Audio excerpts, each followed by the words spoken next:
حضرت عمر ابو عبیدہ کو کہتے ہیں مجھے اپنے اب آپ آفس میں لے چلو. دنیا کی سب سے بڑی سپر پاور فتح کی ہو جس بندے نے, واشنگٹن ڈی سی میں اس کا آفس تو ہونا چاہیے. ابو عبیدہ جب اپنے آفس میں لے کے گئے تو آفس کیا تھا؟ اسی قلعے کا ایک پرانا سا کمرہ جس کے ایک کونے کے اوپر مصلی بچھا ہوا ہے, ایک وضو کی جگہ ہے, لوٹا پڑا ہوا ہے. یہ کل کائنات ہے. اس آفس کی جو سب سے بڑی سپر پاور کو جس بندے نے گرایا, ابو عبیدہ ابن جراح نے.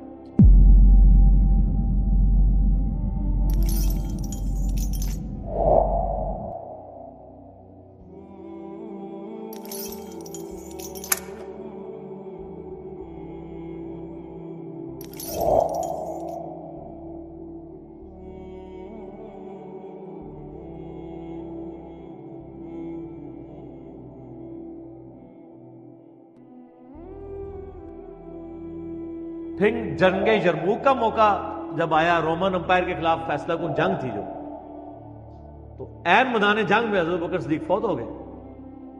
حضرت عمر نے پہلا ڈیسیژن یہ کیا کہ خالد بن ولید کو آرمی چیف کے عہدے سے معزول.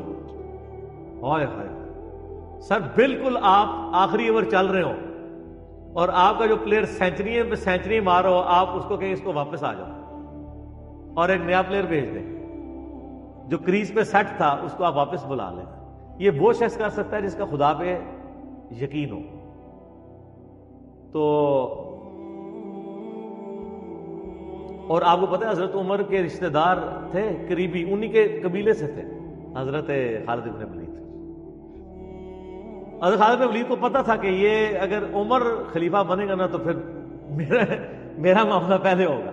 اور وہی ہوا, ابو عبیدہ ابن جراح کو بنا کے بھیج دیا. لوگوں میں بڑی چیمہ گوئیاں شروع ہوئی کہ لو جی سب سے بڑی آرمی کے خلاف جنگ ہو رہی ہے, سب سے بڑی سپر پاور, اور عین میدان جنگ میں یہ ڈیسیژن کر دیا ہے, اگر مسلمان ہار گئے پھر کیا ہوگا, یہ وہ اللہ نے فتح دے دی. فتح ہوئی تو اب جب لوگ آ کے مبارک باتیں پیش کر رہے ہیں, پھر حضرت عمر نے آ کے مسجد نبی میں خطبہ دیا. انہوں نے کہا خدا کے لیے میں تم سے یہی تو چیز ختم کرنا چاہتا تھا کہ یہ فتوحات خالد کی وجہ سے نہیں ہو رہی, رب خالد کی وجہ سے ہو رہی ہے. کل کو خالد نہیں رہے گا تو تم کیا سمجھو گے کہ اسلام ختم ہو جائے گا؟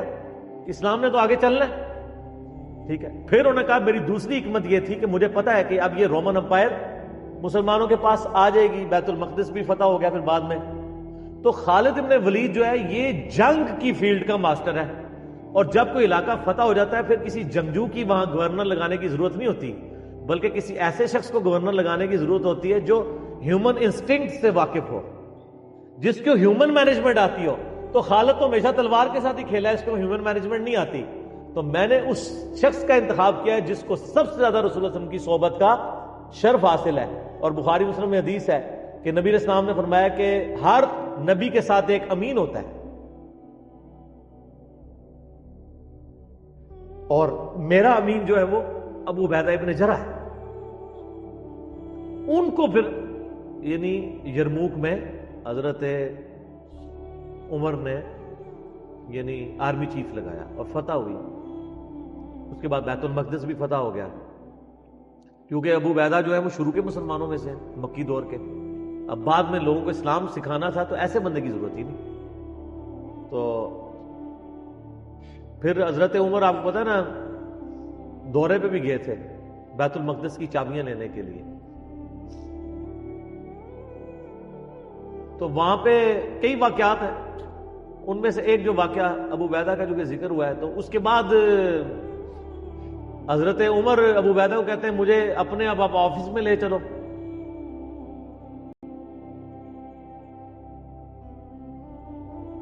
دنیا کی سب سے بڑی سپر پاور فتح کی ہو جس بندے نے, آپ سمجھیں کہ ایک بندے نے امریکہ فتح کیا ہے, کسی جنرل نے, واشنگٹن ڈی سی میں اس کا آفس تو ہونا چاہیے.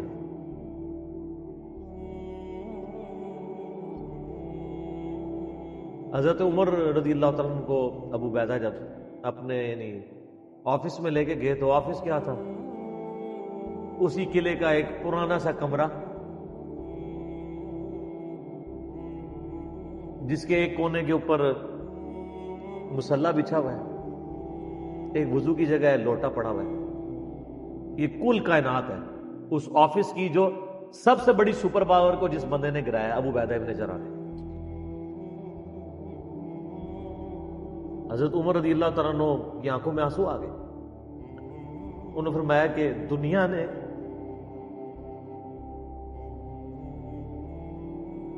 ہر بندے کے اوپر اپنا اثر چھوڑا ہے سوائے ابو عبیدہ ابن جراح کے.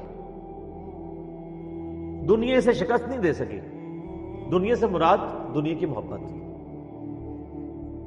ہر بندے نے اپنا حصہ لے لیا. اس لیے آپ کو پتا ہے نا کہ حضرت عمر اپنے دور خلافت میں ابو عبیدہ ابن جراح کو بار بار خط لکھتے رہے کہ آپ ادھر آ جائیں, کیونکہ حضرت عمر چاہتے تھے کہ میں اپنے بعد ان کو خلیفہ نامزد کروں, اس لیے کہ وہ امین الامت ہے. لیکن وہ پھر حضرت عمر کے دور میں طاعون کے مرض میں وبا جو پھیلی تھی شام میں, اس میں وہ پھر شہید ہو گئے اور وہی ان کا پھر وہ قبر بن گئی. سر میرا سوال ہے کہ طاعون کا مرض آپ کو پتا ہے کہ کیا تھا؟ جسم پہ پورے پھوڑے نکلتے تھے کینسر کے. تو کیا حضرت ابو عبیدہ ابن جراح ناکام گئے دنیا سے؟ کیسا جی کوئی بندہ مرا تھا, بڑا نورانی چہرہ تھا, یہ تھا وہ تھا. ہر بندے نے اپنے بنائے ہیں.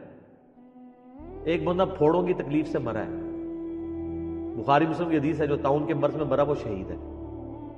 تو وہ مرے تو بستر مرگ پہ لیکن شہید ہے.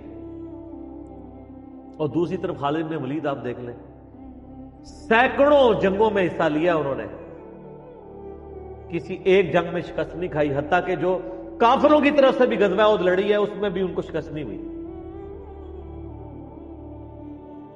جسم پہ حضرت خالد بن ولید کہا کرتے تھے میرے جسم کا کوئی حصہ نہیں جس پہ برچھی یا نیزے یا تلوار کا نشان نہ ہو. ظاہر ہے اتنی جنگوں میں زخم لگ جاتے ہیں, لیکن میں بھی آج ایک بوڑھے اونٹ کی طرح بستر مرگ پہ مر رہا ہوں. میں نے سینکڑوں جنگوں میں اپنی موت کو تلاش کیا لیکن موت نہیں آئی. اس کا مطلب ہے موت جو ہے وہ اس پہ ڈیپینڈنٹ نہیں ہے کہ آپ میدان جنگ میں گئے ہوئے. ان کو موت میدان جنگ میں اس لیے نہیں آنی تھی کہ وہ اللہ کی تلوار تھی. اللہ کی تلوار تو نہیں ٹوٹ سکتی تھی. تو ان کا آج میں بھی بوڑھے اونٹ کی طرح بستر مرگ پہ مر رہا ہوں. صرف میں تمہیں یہ بتانا چاہ رہا ہوں کہ موت کا میدان جنگ سے کوئی تعلق نہیں. ویسے تو مسلم شریف میں حدیث ہے جو شخص شہادت کی تمنا کے ساتھ اپنے بسترے پہ بھی مرا اللہ تعالیٰ اسے شہید ہونے کا ثواب دے دے گا. ہمیں نیت کرنی چاہیے. یہ حضرت خالد بن ولید کے شعر ہیں کہ میں بھی اگر موت میدان جنگ میں آتی تو مجھے آتی جس نے سینکڑوں مار کے لڑے ہیں, اور سر پیچھے بیٹھ کے نہیں آج کل کے جرنیلوں کی طرح, فرنٹ سے لیڈ کر. تو یہ ان کے اشعار آج بھی ان کا جو قبر یا مزار بنا ہے اس کے ساتھ ایڈجسٹنٹ مسجد کی دیوار کے اوپر یہ شعر لکھے ہوئے ہیں. آپ یوٹیوب پہ جا کے دیکھیں تو آپ کو مل جائیں گے. فرنٹ سے لیڈ کر کے پوری زندگی لڑے ہیں. باقی ان سے جو کچھ واقعات مس ہینڈل ہوئے ہیں اس سے آپ ان کی یہ نہیں کہہ سکتے کہ زندگی زیرو سے ملٹیپلائی کر گئی, کیونکہ جو بندہ موت کو گلے لگانے کے لیے ہر وقت تیار ہو اس کے بارے میں یہ کہنا کہ وہ کسی عورت کے معاملے میں مطلب وہ اس سے محبت کے چکر میں اس نے اس کے یعنی خامد کو مروا دیا, جو ایک واقعہ ملتا ہے, تو ایسا نہیں تھا. کیونکہ حضرت عبداللہ بن عمر اور عمار بن یاسر آپ کو پتا ہے یہ رپورٹر تھے حضرت ابو بکر کے. غزوہ جب وہ جنگ یمامہ کے بعد واپس آئے نا, انہوں نے آگے رپورٹنگ کی. انہوں نے پوچھا ہاں بتاؤ اتنے مار کے لڑے کیا ہوا کیا ہوا. تو عمار بن یاسر نے کہا کہ اللہ کی قسم آپ جنگ یمامہ تو جیتی ہے خالد بن ولید کی وجہ سے. پہلے تو پسپائی ہو گئی تھی, 700 وفات شہید ہو گئے تھے. حضرت خالد بن ولید اکیلے آگے چلے گئے تھے جسے روپ پڑا تھا. تو انہوں نے کہا کہ اے امیر المومنین, خالد ہم میں سے اگر کوئی شہید ہوتا سب سے پہلے خالد ہوتا. یہ ہر جنگ میں سب سے پہلے آگے جا کے لڑتے تھے, اور اگر کوئی سب سے پہلے دشمنوں کے تیروں اور نیزوں کا شکار ہوتا تو خالد بن ولید ہوتا. تو جب جس بندے کی زندگی کی کمٹمنٹ کا لیول یہ ہو نا, اس کے لیے عورتوں کا شگف کوئی شگف نہیں ہوتا. جب بندہ جان و تیلی پہ رکھ کے جا رہا ہو, سر یہ ہماری سچویشن نہیں ہے. تو وہ آپ کسی بندے کی اجتہادی خطا یا کہیں پہ کوئی اس کا مسئلہ وہ ایک علیحدہ بات ہے. اوورآل جو بندہ اتنا کمٹمنٹ کے ساتھ لڑ رہا ہو اس کے بارے میں یہ بدگمانی نہیں کی جا سکتی کہ اس کے اندر کوئی اس حوالے سے جھول پایا جاتا ہے. خالد بن ولید رضی اللہ تعالیٰ عنہ مسلمانوں کے ہیرو ہیں. باپ کے بارے میں قرآن میں اتنے سخت الفاظ ہیں اور بیٹا دیکھ لیں. ٹھیک ہے. اور آپ کو پتا ہے کہ حضرت خالد بن ولید حضرت عمر کی زندگی میں فوت ہو گئے تھے. ان کی جب شہادت، ان کی فوت ہونے کی خبر جب مدینہ شریف میں آئی نا، تو کچھ عورتوں نے واویلا کرنا شروع کر دیا. تو حضرت عمر تو آپ کو پتا ہے بڑے سخت مزاج تھے. ان کا یہ عورتیں کیوں رو رہی ہیں، کیا ہوا ہے؟ تو بتایا کہ خالد بن ولید فوت ہو. حضرت عمر نے رونا شروع کر دیا، حالانکہ خود معزول کیا ہوا تھا، لیکن وہ اللہ کے لیے کیا ہوا تھا نا، اپنی ذات کے لیے نہیں. آپ فرمائے ان عورتوں کو رونے دو. خالد واقعی اس قابل ہے کہ اس کے اوپر رویا جائے، کیونکہ باقیوں کی اگر کوئی تعریف کرتا ہے تو غلوب ہو سکتا ہے. خالد نے اتنا کچھ اسلام کے لیے کیا ہے کہ اگر یہ روتے ہوئے، یہ نوحہ جو حرام قرار دیا کہ وہ اس طرح کا نوحہ ہے جس میں آپ جھوٹی تعریف کریں.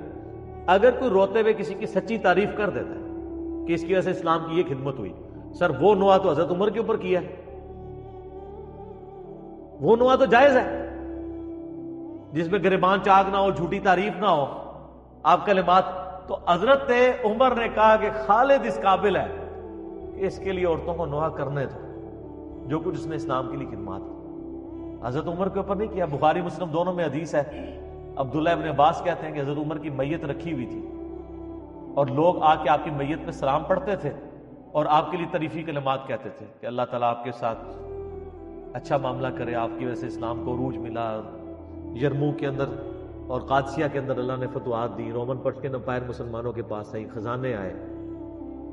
اتنے میں عبداللہ ابن عباس کہتے ہیں، بخاری مسلم دونوں میں حدیث ہے، ایک شخص میرے پیچھے آ کے کھڑا ہوا اور اس نے میرے کندھے پہ یوں کونی رکھی اور اس نے کہا اے عمر اللہ تجھ پہ رحم کرے، تو اس روئے عرض پہ ایسا شخص تھا کہ میری خواہش تھی کہ میں اللہ کے حضور اگر پیش ہوں نا تو میں تیرے اعمال کے ساتھ پیش ہوں.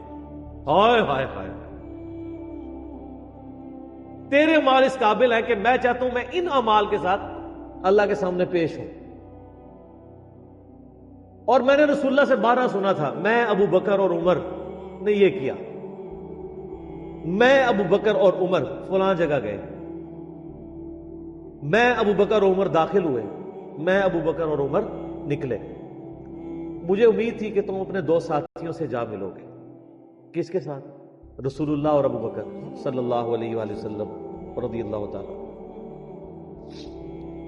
تو ابن عباس کہتے ہیں کہ میں نے جب یوں مڑ کے دیکھا تو وہ حضرت علی بن ابی طالب تھے جو یہ تعریفی کلمات حضرت عمر کی میت پہ کہہ رہے تھے. سر مولا علی کسی کے لیے تعریفی کلمات کے اور اس لیول کے کہ میں تیرے اعمال کے ساتھ اللہ کے حضور پیش ہونا چاہتا ہوں، اس کو اور کسی سرٹیفکیٹ کی ضرورت نہیں ہے، جس کی خود فضیلت میں اتنا کچھ ہے. اور آپ دیکھیں کس طرح اب یہ ساری تعریفی کلمات میت میں کہے جا رہے تھے، اس طرح کے وہ ان کے لائق تھا کہ ان کے لیے لوگ یہ تعریفی کلمات پڑھتے.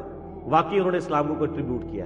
یہاں تو جن لوگوں نے اسلام کا جنازہ نکالا ہے، بدعقیدگیاں پھیلائی ہیں، لوگ ان کی کہتے ہیں جی بڑی خدمات ہیں. پھر میں بار بار پوچھتا ہوں کیا خدمات ہیں؟ کس صوفی بزرگ نے جو ہے وہ بخاری کا ترجمہ کر دیا ہے اپنی مدر ٹنگ کے اندر؟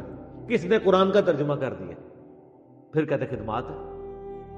خدمات جن لوگوں کی ہیں وہ نظر آ رہی ہیں. آج تک لوگ ان کا نام لیتے ہیں تو رضی اللہ تعالیٰ عنہ کہتے ہیں، ان کے لیے دعائیں مانگتے ہیں، ان کی زندگی میں بھی، ان کی وفات کے بعد بھی، قیامت تک. ٹھیک ہو گیا؟